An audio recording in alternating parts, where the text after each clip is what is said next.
ខ្ញុំបកណាខ្ញុំសូមក្រាបថ្វាយបង្គំប្រធេរានុធេរៈគ្រប់ព្រះអង្គទីសក្ការៈសូមគោរពសម្ដេចទ្រង់ឯកឧត្តមលោកជំទាវអស់លោកស្រីព្រមទាំងបងប្អូនជនរួមជាតិទាំងក្នុងនិងក្រៅប្រទេសជាទីគោរពនិងជាទីមេត្រីសេចក្តីថ្លែងការណ៍របស់អ្នកនាំពាក្យរាជរដ្ឋាភិបាលអ្នកនាំពាក្យរាជរដ្ឋាភិបាលសូមជម្រាបជូនសាធារណជនមេត្តាជ្រាបថាកាលពីថ្ងៃទី15ខែតុលាឆ្នាំ2025បណ្ដាញសារព័ត៌មានថៃមួយចំនួនបានចុះផ្សាយដោយស្រង់សម្ដីមន្ត្រីយោធាថៃដែលអះអាងថាកន្លែងណាដែលទាហានថៃបានដាក់ជើងជន់គឺជាទឹកដីរបស់ថៃការអះអាងបែបនេះគឺចង់សម្ដៅទៅលើភូមិព្រៃច័ន្ទឃុំអូ3ជាន់ស្រុកអូជ្រៅខេត្តបន្ទាយមានជ័យដែលពួកគេបានដាក់បន្លាលួសកាលពីថ្ងៃទី13ខែសីហាឆ្នាំ2025ហើយបានឈូសឆាយនិងរាវមីននៅទីនោះជាឯកតោភាគីអ្នកនាំពាក្យរាជរដ្ឋាភិបាលសូមបញ្ជាក់ជូនថា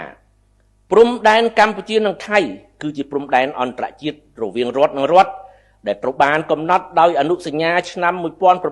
1904និងសន្ធិសញ្ញាឆ្នាំ1907ព្រមទាំងផែនទីខ្នាត1លើ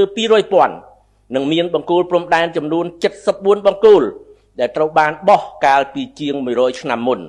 ខ្សែព្រំដែននេះមានតម្លៃផ្លូវច្បាប់រឹងមាំដែលត្រូវបានការពារដោយធម្មនុញ្ញអង្គការសហប្រជាជាតិនិងច្បាប់អន្តរជាតិដែលមិនអាចត្រូវបានកែប្រែជាឯកតោភាគីដោយភាគីណាមួយបានឡើយអ្នកនាំពាក្យរាជរដ្ឋាភិបាលសូមបញ្ជាក់ថាគណៈកម្មការចម្រុះព្រំដែន JBC ដែលមានការព្រមព្រៀងរវាងប្រទេសទាំងពីរកម្ពុជានិងថៃមានសមត្ថកិច្ចក្នុងការវាស់វែងនិងកំណត់ខណ្ឌសីមារវាងប្រទេសទាំងពីរ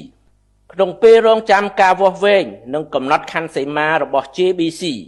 កម្ពុជាប្រកាន់ជំហរដោះស្រាយបញ្ហាដោយសន្តិវិធីដោយផ្អែកលើសន្ធិសញ្ញានិងកិច្ចព្រមព្រៀងទាំងឡាយរវាងប្រទេសទាំងពីរព្រមទាំងច្បាប់អន្តរជាតិជាធរមានកម្ពុជាសូមទាមទារឲ្យភាគីថៃគោរពនៅអ្វីដែលបានព្រមព្រៀងគ្នាដោយទុកឲ្យគណៈកម្មការ JBC ប្រជុំដោះស្រាយបញ្ហាខណ្ឌសីមាហើយជៀសវាងការធ្វើសកម្មភាពបង្កហេតុណាមួយដែលនាំទៅដល់ការពង្រីកវិសាលភាពនៃទំនាស់អ្នកនាំពាក្យរាជរដ្ឋាភិបាលសូមបញ្ជាក់ជូនសាធារណជនមេត្តាជ្រាបថារាជរដ្ឋាភិបាលកម្ពុជាប្រកាន់ជំហរម៉ឺងម៉ាត់ចំពោះបូរណភាពទឹកដីរបស់ខ្លួនដោយមិនទទួលយកជាដាច់ខាតនៅការប្រកាសជាឯកតោភាគីរបស់យោធាថៃពីព្រោះយោធាគ្មានសមត្ថកិច្ចក្នុងការសម្រេចអំពីខណ្ឌសីមារបស់ប្រទេសនោះឡើយហើយការប្រកាសបែបនេះក៏គ្មានតម្លៃផ្នែកគតិយុត្តនោះដែរបើទោះបីជារាជរដ្ឋាភិបាលកម្ពុជាសម្ដែងការអត់ធ្មត់នៅក្នុងអំឡុងពេលអនុវត្តកិច្ចព្រមព្រៀងជបាញ់ដើម្បីជៀសវាងការផ្ទុះអាវុធដែលបង្កគ្រោះមហន្តរាយធំធេងដល់ប្រទេសជាតិនិងប្រជាជនទាំងសងខាងប៉ុន្តែរាជរដ្ឋាភិបាលកម្ពុជាមិនបោះបង់សិទ្ធិក្នុងការទាមទារដែនអធិបតេយ្យភាពជាតិ